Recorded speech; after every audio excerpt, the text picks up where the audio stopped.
hopefully a quick video today. This is Heather's wee wagon here, put a bit of bling, new wheels, tyres and Proline dual stage foams. The locking ring in the centre is just smooth. There's no V for the foams to fit into to stop them sliding across the way, backwards or forwards like this. If you can see, I can slide the foam nearly off one way, I don't know if you can see, and nearly back right off the other way here. You can see that, which isn't going to be much use to me when we're going down a hill trying to turn around a corner and you're going to lose grip. If the tyre grips, the whole machine's going to want to go one side or the other and it's just going to handle weird. So you're going to need a few of these stick-on weights, a couple of cable ties or zip ties, whatever you call them depending on where you're from, and a wee bit of tape. I'll just show you the difference in the weight of the wheels when they're built. Hopefully you can see the scales here, reading 0. This is just a standard wheel. It's built up with the foams in it, but it's not weighed or no extra weights, and we're around 173 grams. This is the wheel here now that I have already done and added the weights to. 172 grams, so roughly 100 grams, which should be perfect for what we want to do. I'll strip this one here now just to let you show you what's involved. We have 6 screws in the back which will separate the rim, and then I'll be able to show you the locking rim and things hopefully will be a wee bit clearer as to what's actually happening. Okay, so that's the 6 screws out, so we'll just go ahead and separate the rim from the tyre. Just simply push that out, and this side, and what that leaves us with here is our locking ring in the centre.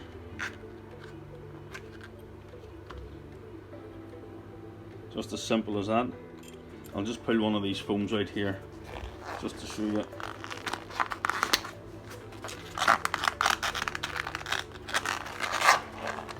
What I mean. Not sure if it's apparent on camera or not, but just here there's like a wee V, just here, which on your stock wheels you will have a wee V right round the centre for that to sit into, and what that will do is that will stop that.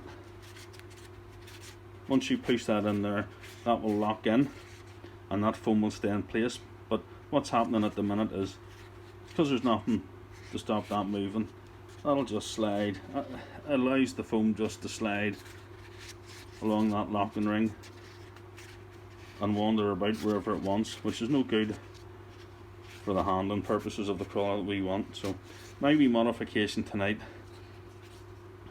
is hopefully going to sort that. As you can see, it's quite simple to go around and do. Just take your time,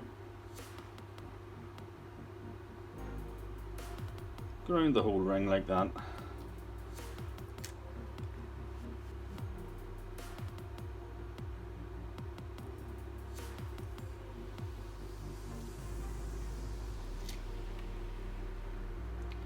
And it's quite a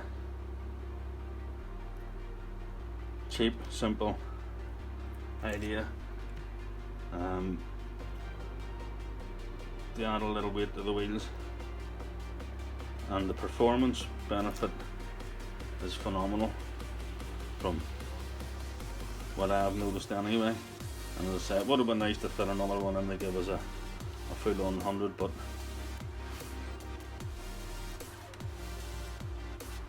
it don't just fit in, so we'll stick to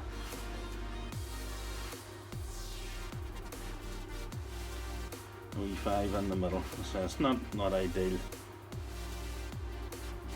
but perfect for what I want. So The next thing, just trim the edge off one of the cable ties, and what I'll do is I'll start on a flat and just glue this around the edge. If you can see, I'm using Gorilla Glue that has a wee, like a wee brush, which is ideal for what I want to do here. And I'll just put, you can sort of work with two at a time.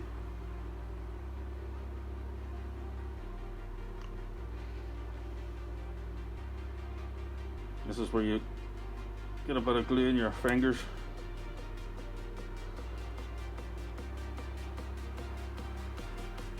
Hold it like that for about 10 seconds and it should take.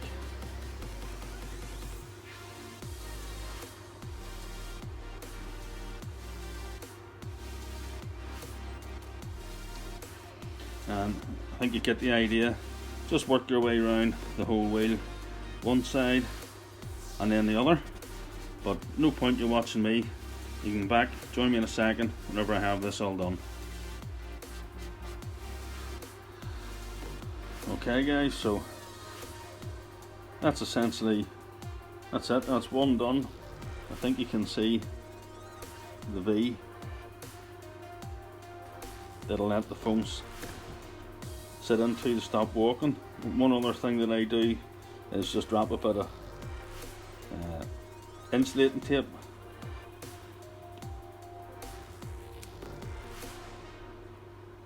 around the wheel. I'll do one side and then the other. That sort of fits quite neatly over one cable tie, zip tie. I'll just walk that the whole way around one side,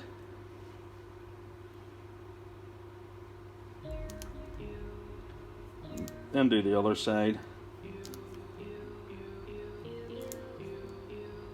and build the wheel up. There has been a bit of thread lock on these screws. I'll use a tap and die and just run it through just to clean any old thread lock off and put a new dab on when I build them up again, stop them coming apart. We'll weigh it to show you the two wheels a similar weight. I'll just do the same again to the back, but what I'll do is put slightly less weights on, say maybe 70 grams, space them out equally the whole way around, and that'll be the 4 wheels done.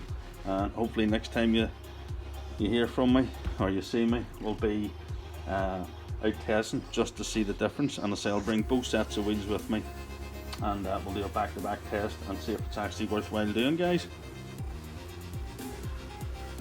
Guys, this is what I'll do with, I think you can see there's quite a bit of thread lock still left on the threads of that, and it's never a good idea to screw them in without cleaning that off. This is what I'll always do with any bolts that have had thread lock on, is just run them through the die, and that'll clean the threads, get rid of any old thread lock and leave nice clean threads. Just like a new bolt, and if you look in there you can see all the old thread lock and a nice clean bolt for building the wheels up again.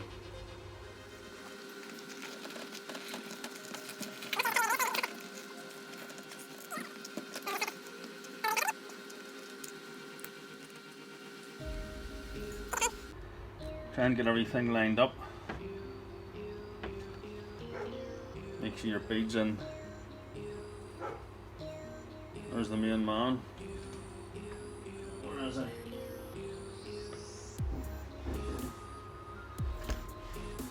Old Harvey looking in. Before I thread lock anything and make a mess, I'll screw this all together.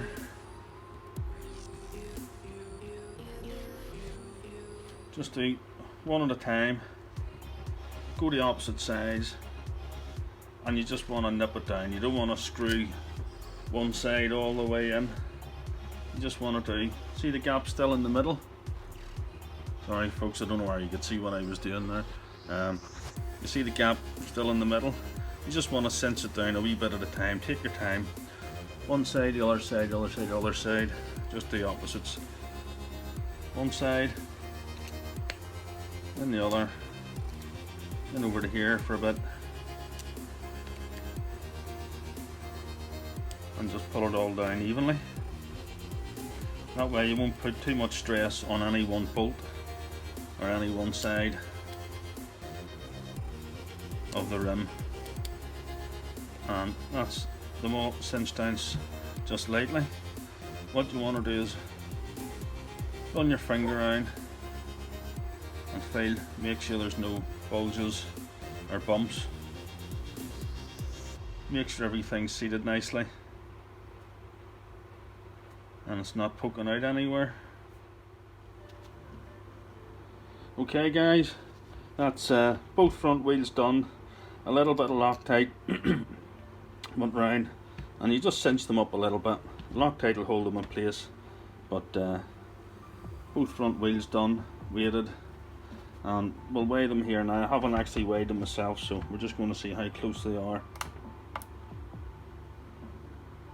There's the scales on, zeroed. We're showing 272 grams for this wheel and 272 grams for that wheel. Perfect.